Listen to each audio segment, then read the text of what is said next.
મહીસાગરના લુણાવાડાની તરછણિયા પ્રાથમિક શાળામાં ભૂતિયા શિક્ષક ભણાવતા હોવાનો દાવો થયો છે। શિક્ષિકા એસએમસીના કહેવાથી સેવા આપવા આવતા હોવાનો બચાવ કરવામાં આવ્યો છે। તરછિયા પ્રાથમિક શાળાના આચાર્યએ સ્પષ્ટતા કરી છે। 20 થી 25 દિવસથી શિક્ષિકા ભણાવવા આવતા હતા। શિક્ષકો તો હાજર હતા, પરંતુ શિક્ષિકા તેમને મદદ કરતા આવતા હોવાનો આચાર્યએ બચાવ કર્યો છે। શિક્ષિકા અહીંયા ભણાવવા માટે આવતા હતા તે બાબતે તાલુકા અથવા જિલ્લામાં કોઈ રજૂઆત કરી પણ ન હતી અથવા તો કોઈ પરિપત્ર પણ ન થયો હતો। મહત્વનું છે કે મહીસાગરના લુણાવાડામાં જીનલ પટેલ નામના મહિલા શિક્ષિકા છેલ્લા 2 વર્ષથી મુકેશ પટેલ નામના શિક્ષકની જગ્યાએ ફરજ બજાવતા હોવાનો ખુલાસો થયો હતો।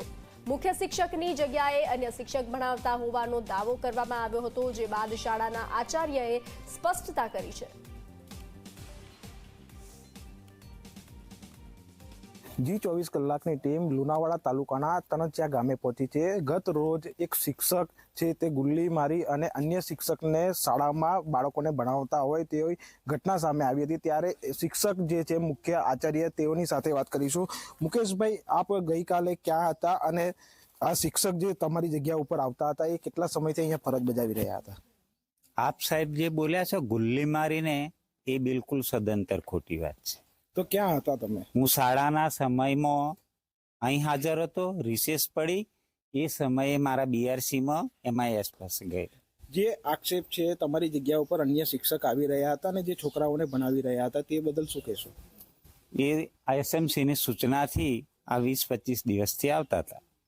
SMC ના કયા લોકો હતા? કોના? અધ્યક્ષ અને તમામ SMC તમામ લોકો દ્વારા SMC એ ઠરાવ કર્યો છે કે? હા, કર્યો। ઠરાવની કોપી છે આપની પાસે? હા છે। ઠરાવની કોપી પણ અમને બતાવશો? હા, આપો ને। કેટલા સમયથી અહીંયા આવતા હતા એ? 20-25 દિવસથી। તમે ઉપર જિલ્લામાં કે તાલુકામાં જાણ કરી જ નથી? એ SMC એ સૂચના આપી દે। અમે કહ્યું હતું કે SMC ખરેખર અમે 2 સ્ટાફ પૂરો છે એટલે આ રીતે મંજૂરી આપી શકાય નહીં। છતાં SMC કહ્યું કે ટૂંક સમયમાં સાહેબ તમે એ જતી રહેશે, ખાલી અને અનુકૂળતા એ આવે છે તમે બેસવા દે ને, 1-2 કલાક ભલે ને આવે, તમને શું વાંધો છે? એટલે મેં માનવતાના ધોરણે તમે એક જવાબદાર અહીંના સ્કૂલના આચાર્ય છો, આપે તો જાણ કરવી જ. હા, SMC ની સૂચનાથી મેં જાણ કરવાનો જ હતો, પણ મેં રાહ જોઈ કે 1-2 દિવસ આવશે, હજુ પછી બંધ થઈ જશે, એ રીતે કર્યું છે। તમે ક્યાં હતા એ દિવસે? એ દિવસે હાજર જ હતો અહીંયા, BRC માં ગયો હતો ને પછી અહીંયા હાજર થઈ ગયો। રિસેસના ટાઈમ પૂરો થયો એટલે આપના ઉપર આક્ષેપ પણ લાગેલા છે કે આપ રિસોર્ટ ચલાવો છો ને? બિલકુલ સદંતર ખોટી વાત છે। અન્ય જે શિક્ષક છે એ જે આવતા હતા એ બેન અને બીજા કોઈ શિક્ષક અહીંયા હાજર હતા એ સમયે? બંને હાજર છીએ અમે। તમે પણ હાજર? હાજી। રિસેસના ટાઈમમાં જે બનાવ બને છે અને રિસેસ પૂરી થઈ તેવા અમે હાજર છીએ। તમે મહીસાગર જિલ્લાના લુણાવાડા તાલુકાના તણચિયા ગામે કે જે ભૂતિયા શિક્ષક છે તે શાળાની અંદર બાળકોને ભણાવે છે અને જે મુખ્ય શિક્ષક છે જે મુખ્ય શિક્ષકની જગ્યા ઉપર આવી અને ત્યાં આગળ બાળકોને ભણાવે છે તેવી ઘટના છે તે બહાર આવી હતી। ત્યારે શિક્ષક દ્વારા આજ રોજ G24 કલાકની ટીમે શિક્ષક સાથે વાતચીત કરી અને શિક્ષક દ્વારા જણાવવામાં આવ્યું કે SMCના જે લોકો છે તેઓની દ્વારા, SMCની જે કમિટી છે તેઓના દ્વારા આ શિક્ષિકાને અહીંયા ભણાવવા માટે મોકલવામાં આવતી હતી। ત્યારે SMCના જે અધ્યક્ષ છે તેઓની સાથે પણ વાત કરીશું। શું નામ છે આપનું? પટેલિયા ગિરીશભાઈ રણછોડભાઈ। આ જે આચાર્ય છે તે કહી રહ્યા છે કે જે શિક્ષિકા છે તે SMCના કહેવા પ્રમાણે અહીંયા આવતા હતા? હા, એ સાચી વાત। SMCના કહેવાથી જ બેન ભણાવવા આવતા હતા। તો કોઈ પણ પ્રકારનો ઠરાવ છે તે SMC દ્વારા કરવામાં આવ્યો છે કે કેમ?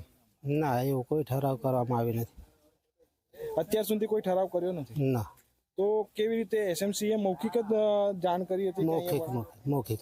શું કારણથી SMC ને આવું કરવું પડ્યું?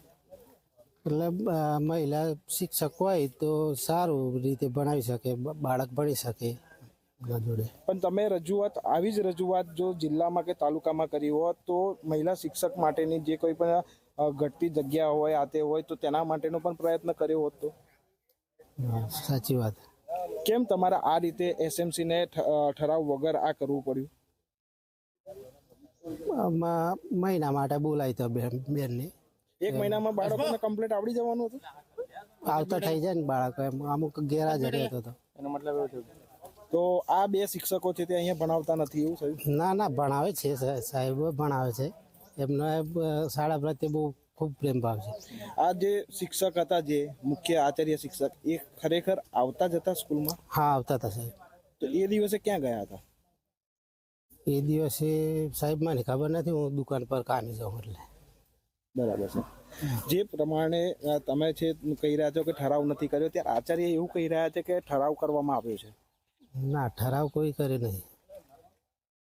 જી બિલકુલથી તો જે પ્રમાણે એસએમસીના જે અધ્યક્ષ છે તેઓ પણ જણાવી રહ્યા છે કે કોઈ પણ પ્રકારનો ઠરાવ કરવામાં આવ્યો નથી, પરંતુ આચાર્ય દ્વારા તેઓના ઉપર આક્ષેપ છે એસએમસી પર કરવામાં આવી રહ્યા છે કે એસએમસીએ ઠરાવ કર્યો છે, અને ઠરાવ કર્યા બાદ જે મુખ્ય શિક્ષકની જગ્યા ઉપર જે શિક્ષિકા હતી તે અહીંયા ભણાવવા માટે આવી રહી હતી. પણ પ્રશ્ન એ પણ જે ઊભા થઈ રહ્યા છે કે જે આચાર્ય છે, મુખ્ય શિક્ષક, તે એ દિવસે હાજર હતા નહીં, અને આજે તે પોતાના બચાવ માટે એસએમસીના માથે છે તે કોટલું ફોડી રહ્યા હોય તેવા દ્રશ્યો હાલ અહીંયા જોવા મળી રહ્યા છે. ભદ્રપાલસિંહ સોલંકી, જી મીડિયા, મહીસાગર. તો મહીસાગરની તણજિયા પ્રાથમિક શાળામાં ભૂતિયા શિક્ષકના દાવાના મામલે શાળામાં ભણાવવા જનાર જીનલબેન પટેલનું નિવેદન સામે આવ્યું છે. 15 થી 20 દિવસથી શાળામાં અભ્યાસ કરાવવા જતી હતી તેવું નિવેદન શિક્ષિકાનું સામે આવ્યું છે. બીએડમાં એડમિશન લેવાનું હોવાથી ભણાવવા જતા હતા શિક્ષિકા. સરપંચના કહેવાથી શિક્ષિકા ભણાવવા જતા હતા. પગાર નહોતા લેતા. સેવા માટે જતા હોવાનું શિક્ષિકાનું નિવેદન સામે આવ્યું છે. એસએમસીના અધ્યક્ષના કહેવાથી પણ શિક્ષિકા ભણાવવા ગયા હતા. BA અને મારે બીએડમાં એડમિશન લેવાનું હતું, તે માટે છોકરાને ભણાવવા માટે જતી હતી. કોના કહેવાથી જતા હતા? સરપંચના કહેવાથી જતી હતી. પ્રિન્સિપાલ એ કશું કીધું હતું તમને? કઈ નતું કહ્યું. પ્રિન્સિપાલ આવતા હતા સ્કૂલમાં? હા, રોજ આવતા હતા રેગ્યુલર. પગાર જ નતા લેતા, ખાલી સેવા માટે જતી. મને બાળકોને ભણાવવા માટે મને ઇન્ટરેસ્ટ હતો એટલા માટે. આચાર્ય એવું કહે છે કે એસએમસી એ કીધું હતું. હા, એ પણ એસએમસી ના કહેવાથી પણ ગઈ હતી.